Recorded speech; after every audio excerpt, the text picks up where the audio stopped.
사도행전 17장 1절에서 9절 말씀을 중심으로 믿음의 본이 된 교회라는 제목으로 말씀을 나누겠습니다. 믿음의 본이 된다는 것은 굉장한 명예입니다. 우리 교회가 믿음의 본이 되는 교회가 꼭 되기를 바랍니다. 오늘 본문 말씀에 나타나는 데살로니가 교회처럼 우리도 믿음의 좋은 본을 보이고 좋은 소문이 나고 그리고 많은 사람들에게 선한 영향력을 끼치는 그러한 예일교회 성도님들 다 되시기를 바랍니다. 자, 2차 사도 바울의 전도 여행은 빌립보에서 시작이 되었습니다. 지난주에는 빌립보에서 있었던 말씀을 들었습니다. 그 다음에 간 곳이 데살로니가입니다. 데살로니가는 지금의 그리스의 북부 지역입니다. 북부 지역을 성경은 마게도냐 지역이라고 하고 남부 지역을 아가야 지역이라 이렇게 부릅니다. 그리고 데살로니가 교회는 데살로니가 지역은 마게도냐의 수도입니다. 로마가 다스리고 있던 그 시대에 거기에는 로마가 정복한 나라들로 쭉 그 제국들로 연결되어지는 비아 에그나티아라고 하는 큰 도로가 있습니다. 그것이 데살로니가를 관통하고 있습니다. 그러니 자연히 거기에는 문화, 상업, 경제, 정치 모든 것들이 활발하게 움직이던 그런 곳이죠. 데살로니가는 또 항구 도시입니다. 그래서 정치, 경제, 문화의 중심지가 된 곳이 데살로니가입니다. 오늘 성경을 보니까 사도행전 17장 2절에 거기 이르러서 새 안식일에 성경을 강론했다는 말씀이 나옵니다. 그러니 한 석주 정도죠. 성경을 강론하게 되었습니다. 그리고 뜻을 풀어서 성경을 강론했는데 성경의 뜻을 풀어서 핵심이 뭔가 하면은 예수 그리스도의 해받으심, 해받아 죽으심, 곧 십자가 사건, 그 다음에 죽은 자 가운데서 살아나심, 이것은 부활. 결국은 성경을 강론했는데 성경의 뜻을 풀어서 전하니 결국은 십자가와 부활이라고 하는 것을 보게 되어집니다. 그리고 죽으셨다가 다시 살아나신 이분이 바로 우리 주와 우리 그리스도는 메시아, 구원자시다 하는 것을 증거하게 되었습니다. 그랬더니 데살로니가에서 큰 부흥이 일어났네요. 경건한 헬라인의 큰 무리가 믿게 되었고요. 적지 않은 귀부인들도 바울과 실라를 따르게 되었습니다. 여기까지만 하면 얼마나 좋겠어요. 그런데 유대인들의 시기가 따라오게 되어집니다. 그래서 저자의 불량한 사람들을 선동했다. 저자는 시장에 있는 불량한 사람, 깡패들을 선동해서 바울 일행을 도운 야손의 집을 쳐들어갑니다. 거기에서 이미 바울의 일행은 피한 다음이었습니다. 야손을 그냥 두지 않고 고소를 합니다. 기소 이유는 이렇습니다. 천하를 어지럽게 하던 이 사람들을 맞아들였다 하는 것이 기소 이유였습니다. 영어로 표현한 곳을 읽어보면 재미있게 표현이 되어 있습니다. ESV English Standard Version입니다. 거기에는 These men who have turned the world upside down have come here also. 그래서 이 세상을 소동하게 했다, 천하를 어지럽게 했다는 것을 영어 성경에는 upside down, turn the world upside down 이라고 이렇게 표현합니다. 뒤집어 놓았다는 것이죠. 이 세상을 뒤집어 놓은 사람들을 자기 집에 받아들였다 하는 얘기입니다.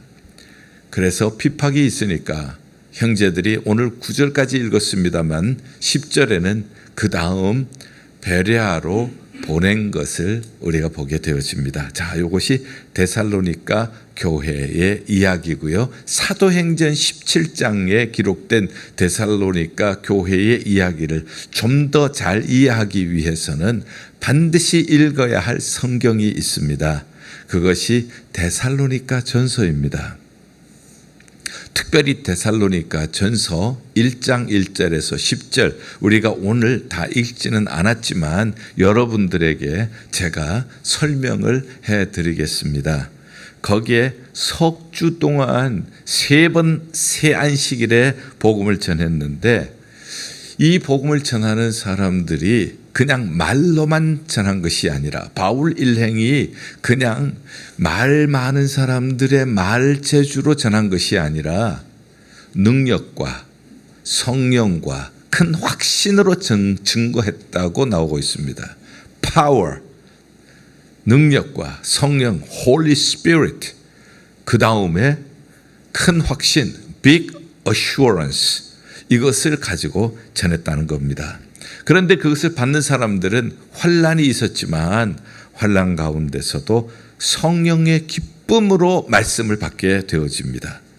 그래서 결국은 말씀을 증거하는 사도 바울 일행과 사도 바울이 증거한 예수님을 본받는 사람들이 된 것이에요. 그리고 9절에 보면은 우상을 버리고 지금까지 몸에 젖어 있었던 우상 숭배를 버리고 참되시고 살아계신 하나님께로 돌아오게 되어서, 그래서 데살로니가 전서 1장 7절과 8절은 믿는 자의 본이 되고 각 처에 북부에 있는 마게도냐뿐만 아니라 남쪽에 있는 아가야 지역에까지 본이 되고 좋은 소문이 퍼졌다. 이 말씀이 기록이 되어 있습니다. 그래서 오늘 읽었던 사도행전 17장 1절에서 9절 말씀은 반드시 데살로니가 전서 1장 1절에서 10절과 함께 읽어야 사도행전 17장에 나오는 본문을 우리가 바로 깊게 이해를 할 수가 있습니다. 자, 그렇다면은 이제 우리가 해야 할 것은, 그렇다면 본이 되는 교회라면 우리가 그럼 본받아야 될 것 아니겠어요? 그래야 우리도 본이 되는 교회가 될 것 아닙니까? 그러면은 이 데살로니가 교회로부터 무엇을 본받을 것인가 하는 것을 생각을 해보겠습니다. 4가지만 본받으면 좋겠다 싶어요. 첫 번째는, 바울 일행은 어디든지 가면은 회당을 찾아갑니다. 회당을 찾아가서 먼저 했던 것은 성경을 강론합니다. 성경은 여기에서 신약 성경이 아직 기록되기 전이니까 구약 성경을 강론하는데, 구약 성경에서 예수 그리스도께 대한 것들을 강론하게 되겠죠. 어쨌든 성경을 강론했다. 데살로니가 교회를 통해서 우리가 배우는 첫 번째 성경 강론이라는 것, 성경 중심이라고 하는 것. 우리가 잘 아는 말씀 디모데 후서 3장 16절 17절, 모든 성경은 보통 책이 아니라 성령의 감동으로 기록된 것으로 우리에게 어떻게 믿어야 하는지, 어떻게 살아야 하는지 교훈해 주시고, 우리가 성경대로 살지 못하면 뭐 하세요? 책망하시고, 그래서 바르게 해서 의로 교육하기에 유익한 말씀, 하나님의 사람으로 온전한 길로 걸어갈 수 있도록 가르쳐 주시는 것이 성경 말씀이세요. 그래서 사도 바울은 어디든지 가서 성경을 먼저 강론합니다. 사람들은 이 마이크만 잡으면은 자기 소신을 주장하고, 그 다음에 사람들이 듣고 싶어하는 이야기를 하고 싶어하고, 그 다음에 세상에 유행하는 철학, 세상에 유행하는 문화, 혹은 뭐 이런 것들을 얘기하기를 좋아하는 경우가 있어요. 그러나 성경을 언제든지 사도 바울 일행은 증거했다는 거 꼭 기억해 주시길 바랍니다. 팬데믹 이후에 많이 교회들이 변했다는 얘기를 우리는 모두 듣고 보고 있습니다. 그리고 교회들이 많이 문을 닫기도 하고 힘을 잃었다는 얘기도 해요. 몇 년 전입니다. CTS 후원 이사회가 있어서 제가 거기에 참여했다가 이사회를 마치고 그리고 이사들과 함께 점심 식사를 나누던 시간이었습니다. 뉴저지에서 오신 목사님이 이런 말씀을 하셨어요. 요즘은 청소년 사역자, 유스 패스터 구하기가 너무 어렵습니다. 그런데 정말 가까스로 구해서 이제 몇 주 이렇게 있었는데 얘기를 하고 싶은 게 있대요. 그래서 뭐냐 그랬더니 재택근무를 하게 해달래요. 그래서 친구들도 보면은 회사들 요즘 다 팬데믹 이후에 재택근무 많이 하는데 유스 패스터가 자기도 재택근무를 하도록 해달라는 거예요. 자, 이거 어떻게 합니까? 구하기 어려워요. 애써서 구해요. 그런데 이게 성경의 기준에서는 벗어나잖아요. 히브리서 10장 24절 25절 주님이 오심을 가까이 볼수록 사랑과 선행을 서로 모여서 격려하라고 했잖아요. 모이기를 패하는 어떤 사람들의 습관과 같이 하지 말라고 하셨잖아요. 마지막 때가 되어지면 사람들은 자꾸 안 모이려고 하고 모이는 것을 패하려고 하는데 열심히 주님이 오시는 그날을 볼수록 더 모여라는 거예요. 그래서 사랑과 선행을 격려하라고 했는데 성경을 따라갈 것인가? 지금 유스 패스터 구하기가 어려운데 지금 이 유스 패스터의 말을 들어줘야 하는가? 한마디로 자기는 우리 교회는 그런 교회가 아닙니다. 집에 돌아가시죠 해서 돌려보냈다는 얘기예요. 이거 그냥 들으면서 우리 목회자들이 이거 심각하게 들었습니다. 여러분들 성경이 기준이 되지 않으면 교회는 분리가 되어집니다. 요즘처럼 이렇게 재택근무가 이것이 하나의 유행인데 교회도 이 유행을 따라가야 하지 않습니까? 이런 사람들이 생기면 또 한쪽에서는 우리는 성경대로 가야 합니다. 성경은 예수님이 오심이 가까움을 볼수록 더 모이라고 했고 모여서 사랑과 선행을 서로 격려해서 신앙생활 서로 격려하라고 했는데 성경대로 해야 하지 않습니까? 이렇게 두 부류가 생기면 교회는 분리가 되게 진다는 거예요. 그래서 교회는 반드시 성경이 중심이 되어야 할 줄 믿습니다. 성경이 중심이 돼야 교회가 하나가 되어진다는 거예요. 그래서 교회에 우리 교회는 이런 교회입니다 하는 교회론 이것도 철저하게 성경에서 나와야 하고요. 우리 교회의 비전은 이것입니다. 교회 비전도 철저하게 성경에서 나오는 비전이 되어야 교회가 하나가 될 줄 믿습니다. 담임 목사가 바뀔지라도 교회 이 예일교회 예수님 제일인 이 교회의 표현은 예수님 제일 교회의 머리가 되시는 예수님이 주인이 되셔야 할 줄 믿습니다. 예수님 중심으로 예수님이 이 땅에 오셔서 하셨던 가르치시고 복음 전파하시고 고치시고 이 사역을 우리는 그리스도의 몸으로서 주님 오시는 그날까지 이 사명을 이어가겠습니다. 이렇게 해야 교회가 하나가 되는 것이지 성경적인 기준이 아닐 때 성경적인 기준을 잃어버릴 때 교회는 분리될 수밖에 없어요. 뿐만 아니라 성경 말씀에는 능력이 있습니다. 인간의 말에 능력이 있는 것이 아니에요. 하나님의 말씀은 좌우의 날선 어떤 검보다가 예리하여 우리의 영을 쪼개고 혼을 쪼개고 관절을 쪼개고 우리 심령을 감찰하시고 우리를 의로 바른 길로 인도하시는 것이 하나님의 말씀의 능력인 줄 믿습니다. 그 어느 것이 우리의 혼을 쪼개요. 그 무슨 말이 우리의 영을 쪼개요. 우리의 관절을 쪼갤 수가 있습니까? 성령의 감동으로 기록된 하나님의 말씀은 우리의 혼도 쪼개고 우리의 영도 쪼개고 우리의 관절도 쪼개고 우리의 심령도 감찰하셔서 하나님이 원하시는 방향으로 우리를 인도하시기에 온전한 말씀인 줄 믿습니다. 그래서 성경 중심이 되어야 돼요. 교회는 강대상에서는 성경을 설교해야 되고요. 성경 공부 시간에도 성경을 가르쳐야 해요. 두 번째는 성경의 뜻을 풀어서 예수 그리스도께서 십자가에서 우리의 죄를 대속하심과 예수 그리스도께서 죽은 자 가운데서 살아나심을 증거해야 한다고 얘기를 했습니다. 두 번째 요소는 십자가와 부활이에요. 십자가에서 죽으시고 다시 부활하신 예수님이 우리의 주인이십니다. 그리고 우리의 그리스도이십니다. 우리의 구원자이십니다. 우리의 메시아이십니다. 이걸 증거하는 교회가 참된 교회라는 뜻입니다. 예수님께서 요한복음 14장 6절에 내가 곧 길이요 진리요 생명이니 나로 말미암지 않고는 아버지께로 올 자가 없다고 했습니다. 영어로는 I am the way, the truth, the life. 하나밖에 없다는 거예요. 죄인이 하나님께로 가는 길은 다른 길이 없습니다. 이 죄인을 위하여 십자가에서 자기의 고귀한 피 흘려 우리의 죄를 씻어주시는 예수님을 통해서만 우리가 구원에 이를 줄 믿습니다. 우리가 영생을 얻게 될 줄 믿습니다. 우리가 천국 가게 될 줄 믿습니다. 우리가 하나님의 자녀의 권세를 누리게 될 줄 믿습니다. 예수님이 진리입니다. 진리는 표현해서는 안 되는 것이 진리예요. 이 진리가 우리를 자유하게 한다고 요한복음 8장 32절에 얘기를 해요. 죄책감에서 무엇이 우리를 자유하게 하겠습니까? 아무리 학문이 발달하고 아무리 과학이 발달할지라도 내 마음속에 있는 죄책감을 과학이 씻어줄 수가 있겠어요? 예수 그리스도께서 우리를 죄책감에서 씻어 자유하게 해주실 줄 믿습니다. 그러므로 이제 그리스도 예수 안에 있는 자에게는 결코 정죄함이 없나니 이는 그리스도 예수 안에 있는 생명의 성령의 법이 죄와 사망의 법에서 너를 해방하였음이니라. 할렐루야. 우리를 죄책감에서 죄와 사망의 법에서 우리를 자유하게 하는 것은 예수 그리스도밖에 없어요.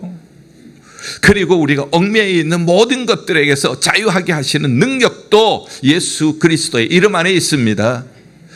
아무리 중독이 풀기가 힘들고 벗어나기 힘들어도 예수 이름의 능력이 우리 가운데 스며들면은 우리도 모르는 사이에 자연스럽게 매인 것이 풀어져서 우리가 중독에서도 벗어나고 온전한 자유한 하나님의 백성으로서 살아가게 될 줄 믿습니다.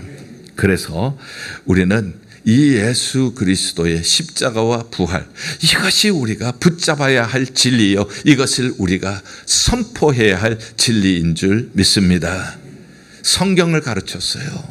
그리고 성경의 뜻을 풀어서 십자가와 부활을 증거했습니다.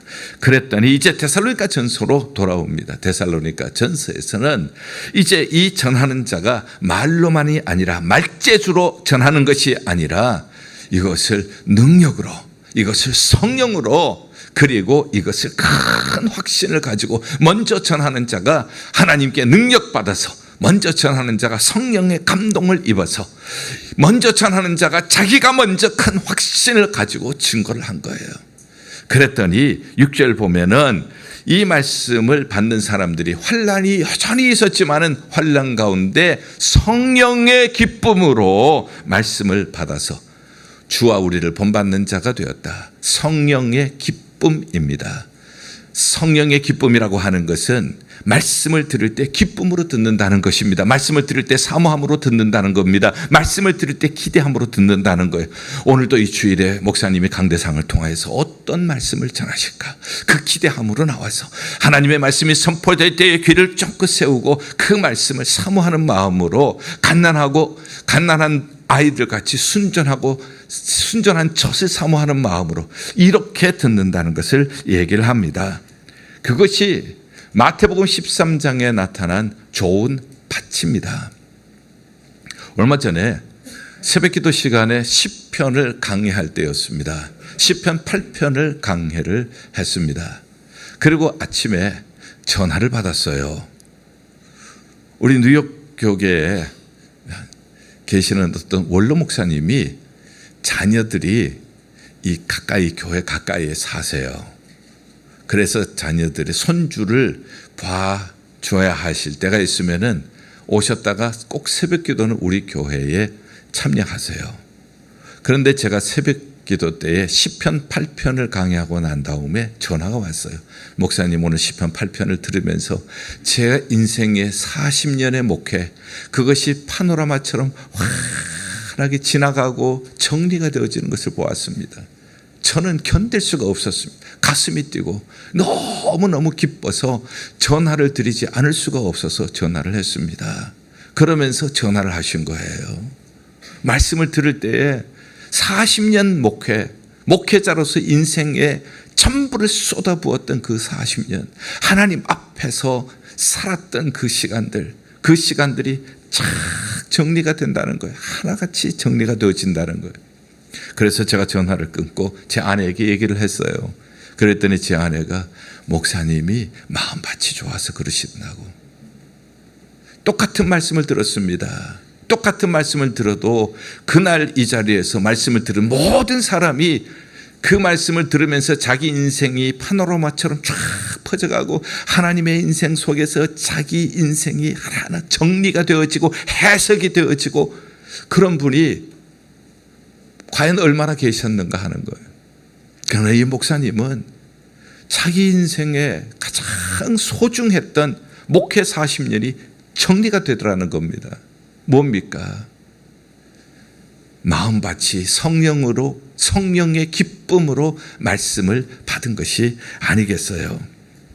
자, 그렇게 해서 사도와 주를 본받는 사람이 되었다. 데살로니가 교회는 우상을 버리고 살아계신 하나님께로 돌아왔다고 했죠.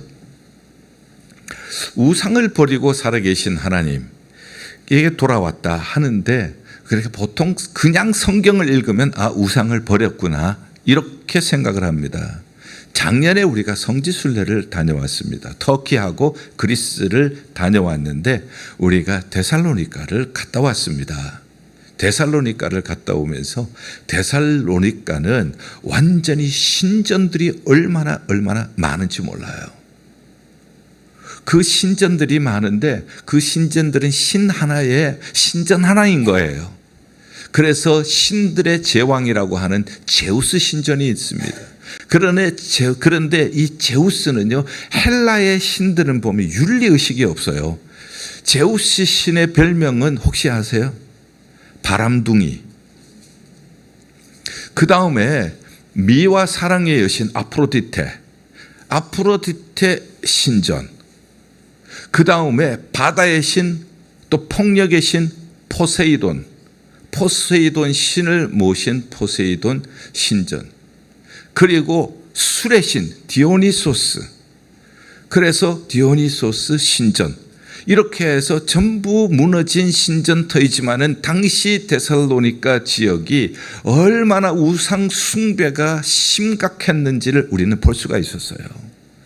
그런데 중요한 것은 내가 어떤 신을 섬기느냐에 따라서 내가 그 신을 닮는다는 거예요. 제우스를 섬기면은 바람둥이가 되어지고요. 포세이돈을 섬기게 되어지면은 폭력의 이 사람이 되어지고요. 아프로디테를 섬기거나 그 다음에 디오니소스를 하면은 쾌락의 그러한 사람이 되어지는 거예요. 그런데 우상을 버리고 살아계시고 참되신 하나님께로 돌아왔다. 그걸 버린 거예요. 그게 그 시대의 문화였습니다. 그 시대 사람들이 그렇게 살고 있었어요. 그렇지만 그것을 벗어난다고 하는 것은 쉬운 일이 아니에요. 그러나 진리를 깨닫고 나서 그 우상을 버렸다는 겁니다. 그리고 살아계신 하나님께로 돌아왔어요. 돌아와서 보니까 내 죄가 보이는 거예요. 그리고 내 죄를 보이는 것뿐만 아니라 이 죄를 해결하기 위해서 하나님이 예수 그리스도 독생자를 보내셨다는 거예요. 그리고 그를 십자가에 희생시키셨다는 거예요. 그래서 십자가에서 내 죄를 씻어주셨다는 겁니다. 그리고 하나님과 끊어졌던 관계를 연결시켜 주셨고 영생을 길을 열어주셨고 구원의 길을 열어주셨고 천국의 길을 열어주셨다는 거예요. 그리고 나를 영원히 살게 하시기 위해서 내 죄의 권세를 깨뜨리고 죽음의 권세를 깨뜨리고 주님이 부활하셨습니다. 여기에서 하나님의 사랑을 보게 되어집니다. 하나님의 인내를 보게 되어집니다. 참으시고 견디시고 그리고 하나님의 용서를 배우게 되었습니다. 이렇게 나온 것이 데살로니가 교회 성도들의 특징 세 가지, 믿음의 역사, 사랑의 수고, 소망의 인내를 주 앞에서 쉬지 않았다고 하는 데살로니가 전서 1장 3절의 유명한 말씀이 이 배경에서 나오는 거예요. 얼마나 놀라운 말씀이세요. 하나님의 말씀을 전하는 사람은 성령의 능력을 입어서 성령의 지혜로 그렇게 확신을 가지고 증거하고, 받는 사람은 성령의 기쁨으로 사모하는 마음으로 기다리는 마음으로 좋은 밭이 되어서 그렇게 복음을 받을 때에 그때에 능력이 나타난 거예요. 석주지만은 3번이지만 이렇게 이 데살로니가를 업사이드 다운 해버리는, 뒤집어 놓는 역사가 복음으로 그 도시를 뒤집어 놓는 역사가 나타난 거예요. 우리 교회에서는 이제 주일 설교를 듣고, 그리고 한 달에 한 번이지만은 우리가 처음에는 매주 모였습니다, 목장. 그런데 지금은 2번 모이다가 지금은 한 번으로 지금 줄어들었어요. 그래도 한 번이라도 우리가 정말 알차게 하기 위해서 주일 설교를 들으면은 그 다음에 그 설교 내용을 가지고 목장에서 그것을 받은 은혜를 쉐어링하는 그러한 시간을 가지게 되어집니다. 그런데 그렇게 하기 위해서 간단하게 요약을 하고 그 다음에 배운 점, 변화된 점, 느낀 점들을 우리가 나눠요. 그렇기 때문에 절대 목장에서는 또 한 번 설교를 해서는 안 됩니다. 설교는 이미 한 번 끝난 거예요. 그래서 이 교환을 가지고 또 한 번 설교를 하면은 이 기본적인 의도를 완전히 막아버리는 일이 되어지는 겁니다. 그리고 이제 그 질문이 있잖아요. 이 질문대로 우리가 나누고, 그런데 나누라고 하면은 잘 안 나눈다는 거예요. 아무 준비 없이 나누려고 하니까 할 말이 없죠. 나눌 것이 없으면 그럼 우리 기도 제목 나누고 기도하죠. 이렇게 흘러가는 경우가 많다는 겁니다. 심지어는 다른 본문을 가지고 얘기하는 경우도 가끔씩 있다는 얘기를 들었어요. 절대 그래서는 안 되는 겁니다. 그래서 지난 수요일 날 마을지기 목자 총무 시간에 제가 이 말씀을 드렸어요. 가장 기본적인 것은 우리가 이 말씀을 받을 때, 복음을 들을 때에 성령의 기쁨으로 받아서 우리가 이 성령의 기쁨으로 어떻게 우리가 섬겨왔던 잘못된 길에서 참되시고 살아계신 하나님께로 돌아와서 믿음으로 역사하게 되고 사랑으로 수고하고 소망으로 인내하는 사람이 되었는가, 이것을 나누어야 그래야 은혜가 됩니다. 그러기 위해서 우리는 201에서 훈련을 했지 않습니까? 201 제자훈련에 독후감, 그 다음에 큐티, 그것을 적어 오시면 그것을 나눌 때에 은혜가 되어지고, 나눌 때 우리의 변화된 모습은 다른 사람에게도 변화를 가져오고, 나 혼자만 들을 수 없었던 이야기를 다른 사람의 나눔을 통해서 듣게 되어지고, 그렇게 하면서 내가 하나님께로부터 듣는 말씀이 더욱더 풍성해지고 은혜가 넘치고 성령의 감동이 있고 또 오고 싶어지는 그러한 목장이 될 것입니다. 이렇게 말씀을 드렸어요. 그러기 위해서는 그냥 아무 목장에 오실 때에 아무런 준비 없이 오시지 마시고 주일날 말씀을 들었으면 이 말씀을 성령의 기쁨으로 받아서 이 말씀이 어떻게 나를 변화시켜 주셔서 어떻게 내가 믿음의 사람으로 변화되었는지, 어떻게 믿음으로 역사하고 사랑으로 수고하고 소망의 인내를 가지는 사람이 되었는지 그것을 써서 와서 나누면은 은혜가 될 것입니다. 이렇게 부탁을 드렸어요. 그래서 이제 앞으로 여러분들 지금 부탁을 드리는 거예요. 이 목장 굉장히 중요한 우리 교회에 우리 하나님께서 주신 은혜예요. 주일날 들은 말씀, 이 사람의 말로만 들어서는 안 됩니다. 한쪽 귀로 듣고 한쪽 귀로 나가는 그러한 말씀이 되어서는 안 됩니다. 3번 강론했지만 데살로니가를 뒤집어 버렸어요. 우리가 하나님의 복음을 듣고 성령의 기쁨으로 말씀을 받고 이 말씀을 내게 적용을 해서 내가 회개하고 내가 변화가 되어서, 그래서 그것을 나눌 때에 하나님의 은혜가 점점 커지는 목장이 되고 점점 하나님의 은혜가 풍성한 교회가 될 줄 믿습니다. 그래서 3번째가 변화예요. 무엇이든지 중요한 것이 변화예요. 성경을 강론하고 2번째는 십자가와 부활이고 3번째는 변화예요. 변화시키는 분은 성령이에요. 성령이 우리를 회개시키고 변화시키는 능력이에요. 이거 붙잡으셔야 한다는 거예요. 데살로니가를 통해서 배우는 교훈이에요. 마지막 4번째, 저들이 이제 박해를 피해서 베레아로 보냈죠. 그렇지만은 박해가 있다고 해서 멈춰버리지 않고 계속해서 복음을 증거합니다. 왜 계속해서 복음을 증거합니까? 예수님이 길이시기 때문에, 예수님이 구원 얻는 길이기 때문에, 예수님이 진리이시기 때문에, 예수님이 생명이기 때문에. 사람들은 누군가를, 무엇인가를 의지하며 살고 있어요. 그냥 살 수가 없어요. 미칠 것 같은 이 세상에 뭔가 의지하지 않고는 우리가 다 미쳐버려요. 어떤 사람은 돈을, 어떤 사람은 쾌락을, 어떤 사람은 지식을, 무엇인가 어떤 사람은 권력을 의지합니다. 그렇지 않고는 미칠 것 같은 이 세상에 우리가 살고 있기 때문에. 그러나 이 세상의 것은 다 잠시예요. 풀의 꽃과 같고 풀과 같이 시들어버려요. 영원하신 하나님, 살아계신 하나님, 참되신 하나님, 그 하나님을 의지할 때에 우리는 영원한 생명의 길을 걸어가게 될 줄 믿습니다.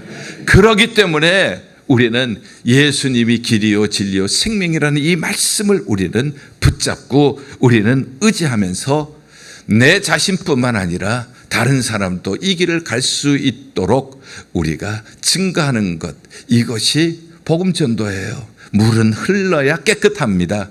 고여 있으면 썩습니다. 이 정도, 지금이 좋아. 지금이 좋아. 지금이 행복해. 현상유지 신앙은 반드시 부패하게 되어집니다. 지금은 좋아. 지금은 마음 맞는 사람들끼리 너무 좋아. 그러나 언젠가는 서로 시기, 질투, 싸움, 분쟁 썩어가게 되어져요. 물은 흘러야 합니다. 고여있는 물은 썩게 되어집니다. 복음은 전해야 합니다. 복음을 전해야 내가 살아요. 그리고 복음을 증거할 때에 우리 교회가 살아요. 그리고 내가 살고 우리 교회가 살 뿐만 아니라 남을 살리는 일이 전도예요. 그래서 이런 박해 속에서도 계속해서 복음을 증거하는 것을 보게 되어집니다. 결론적으로 말씀을 드립니다. 사람들이 예일교회를 볼 때 어떤 교회라고 할까요? 어떤 사람은 좋은 교회, 어떤 사람은 건강한 교회, 이렇게 얘기를 하고요. 그러면 김종훈 목사는 어떤 목사인가? 김종훈 목사는 보수주의 목사일까? 진보적인 목사일까? 이렇게도 질문을 할 수가 있잖아요. 그렇죠? 여러분들 어떻게 생각하세요? 제가 보수적인 목사예요? 진보적인 목사예요? 굉장히 조심해야 합니다. 저는 절대 보수적인 목사가 아닙니다. 저도 절대 진보적인 목사도 아닙니다. 보수주의, 진보주의는 사람이 만들어 놓은 컨셉입니다. 저는 복음주의 목사입니다. 하나님께서 복음을 전하라고 저를 불러주셨고 복음을 전하라고 세워주신 줄 저는 믿습니다. 복음주의의 4대 특징이 제가 오늘 설명한 설교 안에 다 들어있어요. 복음주의가 무엇입니까 하면 여러분들이 대답하기가 어렵지 않습니까?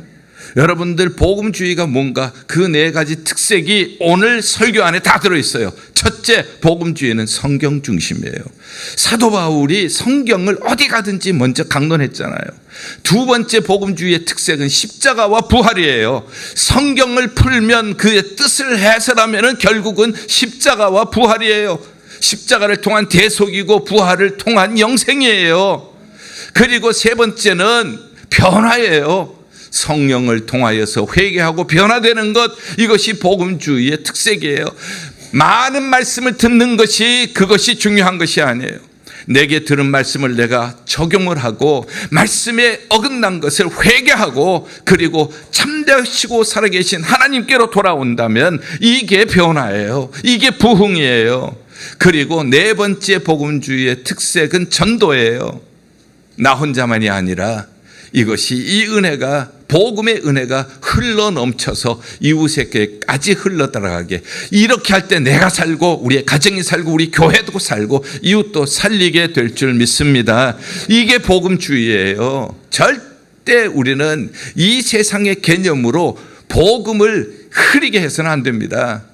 그래서 우리 교회는 복음주의 교회예요. 우리 교단도 복음주의 교단이에요. 복음주의의 4가지 특색은 여러분들이 잘 기억을 하셔야 해요. 그래서 보수주의인가 아니면은 진보주의인가 이러면 싸우는 거예요. 보수주의자도 있고 진보주의자도 있잖아요. 그러면 갈라지는 거예요.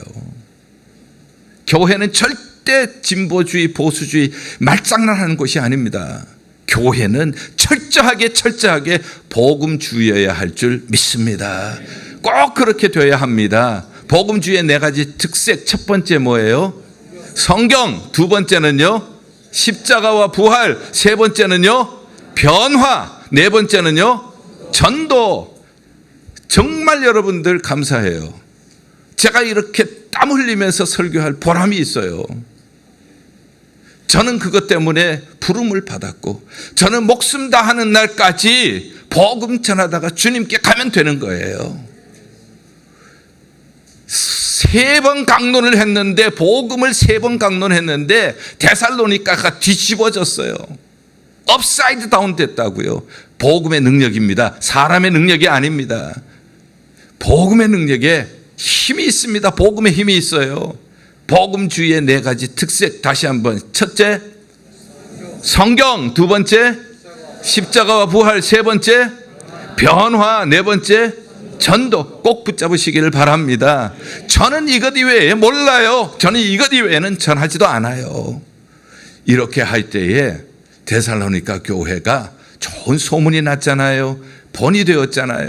팬데믹 이후에 교회들이 힘을 잃어갔다고 하는데, 어느 한 교회만이라도 일어나서 좋은 번이 된다면 다른 교회들에게 격려가 되잖아요. 다른 교회들에게 소망이 되잖아요. 우리 교회가 복음의 기치를 높이 들고 복음의 진리를 굳게 붙잡고 성경 중심, 십자가와 부활 중심, 그리고 변화 중심, 그리고 전도 중심으로 나아가서 많은 교회들에게 힘을 주고 온 교회들이 함께 힘을 얻어서 주 예수 그리스도의 복음을 온 세계 열방에 증거해서 하나님의 나라가 이 땅에 속히 도래하게 하는 축복의 통로가 되는 성도님들, 축복의 통로가 되는 예일교회가 되기를 주님의 이름으로 축원합니다. 기도하겠습니다. 하나님 아버지, 우리 교회는 주님 오시는 그날까지 복음주의로 성경 중심, 십자가와 부활 중심, 변화 중심, 전도 중심, 끝까지 우리가 이 사명 감당하게 하여 주시옵소서. 데살로니가 교회처럼 좋은 소문나는 교회, 본이 되는 교회로 주님 앞에 영광 돌리고 이 세계 열방을 향한 축복의 통로 되게 하여 주시옵소서. 예수 그리스도의 이름으로 기도하옵나이다. 아멘.